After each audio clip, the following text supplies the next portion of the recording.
Hello lads and lassies and those of unspecified gender, it's the Irishman here, and today we're going to talk about what would have happened if Superman replaced Omni-Man in the Invincible universe. This is your first and last spoiler warning. If you haven't seen Invincible on Amazon Prime already, then go and watch it now. All 3 seasons are an absolute blast and you won't be disappointed. For the version of Superman that we'll be using for this video, think of it as like the average of all different Supermen. There's no one continuity we're taking him from. He's stronger than the version of Superman that fought Muhammad Ali and didn't instantly win, and he's weaker than the likes of Superman 1 Million or Cosmic Armor. He's most comparable to Omni-Man himself, at least in terms of stats. Oh, and I almost forgot to mention, this video idea was actually recommended by a fan. If you want to have your ideas turned into full-fledged videos, post them in the comments and I'll consider it. I'm not super sure if he'd want me to give him a shout out here, but if he comments on this video, I'll make sure to pin it. But now that we have all of that out of the way, let's get into the story of this What If. You've likely heard the beginning of this tale hundreds of times before, so I won't bore you with the details. All you need to know is that Kal-El, a son of Krypton, is escaping from his dying home, going straight to Earth, that way he can hopefully live a normal life. Or at least, those were his parents' intentions. Little did they know, however, that he would become anything but ordinary. After crash landing in Smallville, Kansas, Kal-El would be taken in by Ma and Pa Kent, who would decide to give him a more human name. After a little bit of baby shopping, the pair were fully ready to raise a child. In fact, they wanted one of their own, but were sadly unable to conceive. To them, Clark seemed like a gift from God, and it was obvious this was true after he began to develop special abilities. He began being able to lift things not even 100 men could. He was able to run faster than a speeding bullet, and most impressively, he could fly. He almost burned the family house down when he discovered he could shoot lasers from his eyes, but he was able to put out the fire with this ice-cold breath that could extinguish any flame. He was a miracle child in every meaning of the word, and the Kents knew that eventually he would become something extraordinary. It wasn't until he moved to the big city, though, that he was able to make both sets of his parents proud, living half of his life as a superhero who saved the world on a regular basis, while also managing to have a family, be a husband and a father. It took him a while, and there were definitely some missteps, but he was finally able to find the perfect blend of ordinary and extraordinary. He settled down with a woman named Debbie Grayson, and yes, we're going to assume that Grayson is Debbie's last name since Nolan probably didn't even have one, and they had a child together named Mark. Now remember, because Superman is, well, Superman, he's a Kryptonian and not a Viltrumite, so Mark would have his powers basically from birth. Before I get any comments about it, I'm sure in several different continuities this isn't how half Kryptonian children work, but for the purpose of this video in this universe, it is. And because Mark got his powers this early on, it means while growing up there'd be some difficulties raising him, but since Superman is one of the people doing it, it wouldn't be that big of a deal. Obviously, he'd still end up going to school because they want him to have a normal childhood, or at least as normal as it can be for him, and because he inherits his dad's golden retriever type personality, he would have a lot more friends than just William. Everyone would know him as the nicest guy around, and he would get along with anybody he talked to, leading to him being pretty popular, not hurt by the fact that he'd be pretty damn good at baseball. Thanks to the fact that both of his parents encouraged his interests, meaning he's been playing for a while, and the fact he has superpowers, he would be the best player on any team he joined. The only condition he would have in terms of playing sports is he can't go overboard. It's fine if he looks above average, but no better than that, and Mark's okay with that. He only ever participates because he enjoys playing the game with his friends, so it doesn't matter if he wins or loses, and that's the exact sort of response that Superman was looking for. Although as Mark got older, he would realize how much evil's in the world, and would recognize that with his incredible abilities, he has a responsibility to protect people from it. This leads to Mark finding all sorts of convenient excuses to ditch school or get out of the house, and eventually his dad would catch on. Mostly because he used to do the same thing and still does, but just because Supes can relate doesn't mean Mark's gonna get off easy. One day during the middle of school, Mark would hear that some guy with a laser cannon is attacking random people in the middle of the street downtown. So wanting to stop this, Mark would ask to use the bathroom, then suit up and head out, using a stitched together costume made out of an old baseball uniform. Superman had already arrived to the scene, but decided to stick back and stay out of view, that way he could see what Mark could do against Kill Cannon. Obviously the guy had some pretty heavy-hitting attacks, but there was nothing that Superman didn't think his son could handle, so Mark could begin trading blows with the cybernetically enhanced human, but because that's all he was, the young Kryptonian was able to take him down like nothing. Of course, Superman does feel pride for his son. Mark just wiped the floor with some at least mid-tier villain, and at his age, that's really impressive.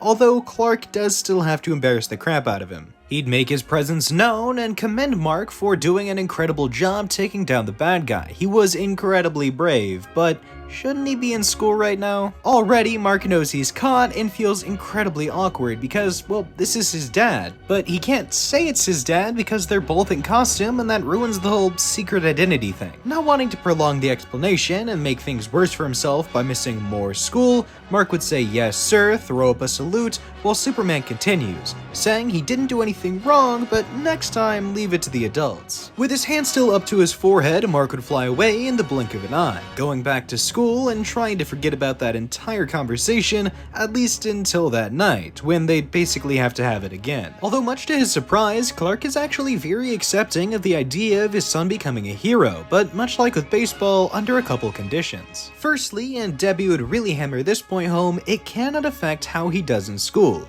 He can't skip class to go out and save people, even if it seems like the right thing to do in the moment.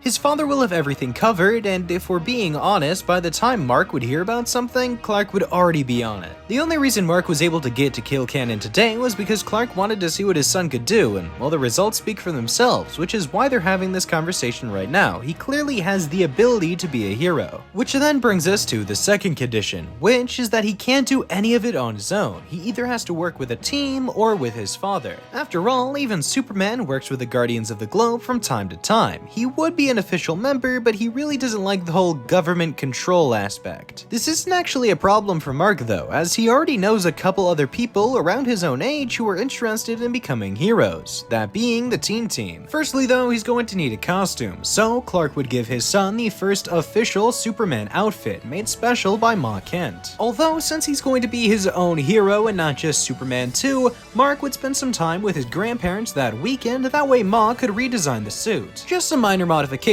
like changing out the cape and undies for some red accents around the rest of the suit to balance things out a bit. He would also ask for a mask to go along with it, that way he didn't have to work as hard to protect his secret identity. It's a little hard to walk around the streets out in the open while your face is exposed on billboards. He could always do what his dad does, but it just seems like a lot of unnecessary work for what could be fixed with a simple mask. But let's get back to talking about him actually doing superhero work and, more importantly, joining the Teen Team. He already knew Eve, and if they ever hung out outside of school, he was probably introduced to Rex, so it only made sense, since they were already superheroes, to join up with them. Things would be going pretty good, because not only are they taking down bad guys together, but Mark would also begin forming connections within the team. Because both of them were single, and they spent a whole lot of time together, Mark would begin dating Duplicate, although things don't last long. Don't get it twisted, they'd still get along, and after the breakup they'd still be friends, it's just in terms of dating, their personalities didn't really clash well. But that's fine, like I said, they're still friends after, and the team sticks together, going on many more missions. It is mostly little stuff though, like taking down the Lizard League or the Elephant. It isn't until their late high school years they get something serious. It was a full planetary threat, or at least it could become one if they didn't act fast. It was a full-on invasion from an alien species known as the Flaxans. They came from a different dimension and were trying to take over ours. Thankfully though, the Teen Team was able to hold them off long enough for a fatal flaw in the aliens' technology to be revealed. They might have been able to figure out interdimensional travel, but they weren't able to think ahead long enough to know maybe they can't survive in other dimensions. Or at least in their case, for very long, as the time dilation between their home world and ours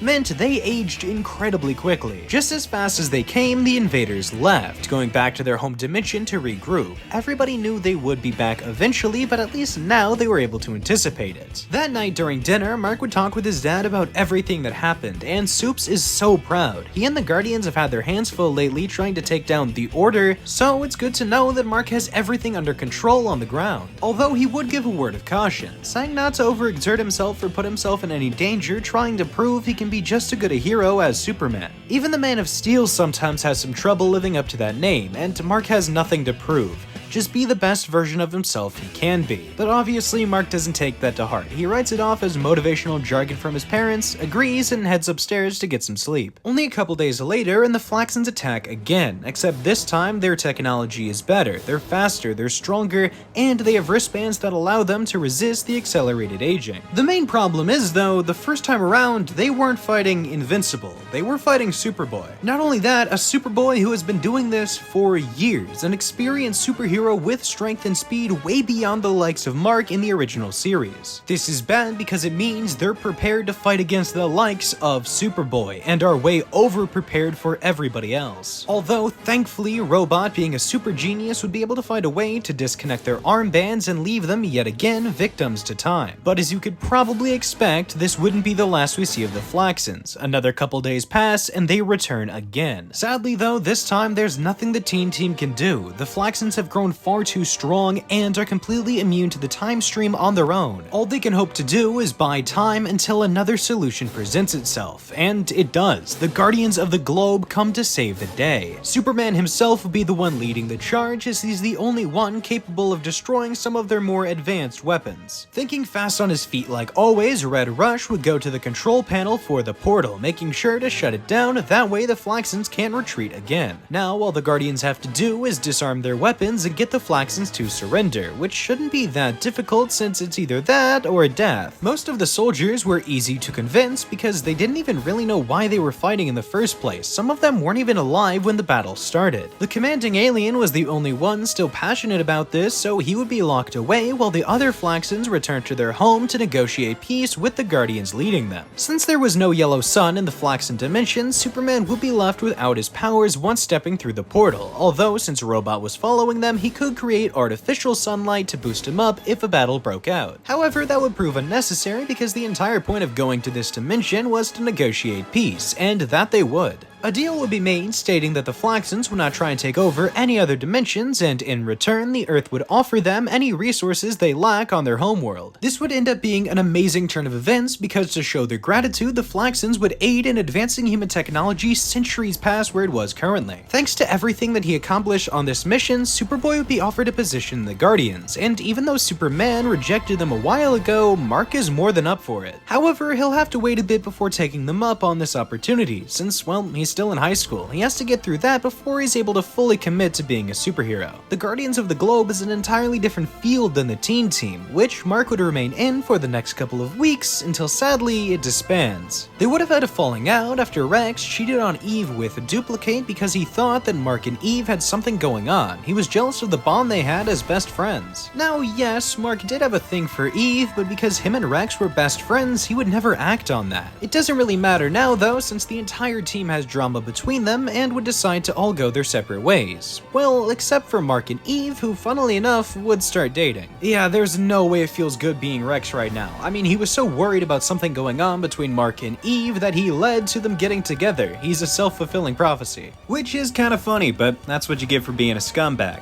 Either way, on that high note for our boy Mark, we're going to be ending things for today. I could keep it going a little longer and explain everything we've seen throughout the rest of the show from this new perspective, but I feel like it might be better to wait a little bit. I mean, with how much left there is to cover, we're only halfway through. It would take forever to write, record, and edit the rest of this, so I'll make sure to keep it for a part 2 rather than making you guys wait longer than you already have. This is, always has been, and always will be the Irishman. Hope you all have an absolutely fabulous day, and I'll catch you in the next one. Later.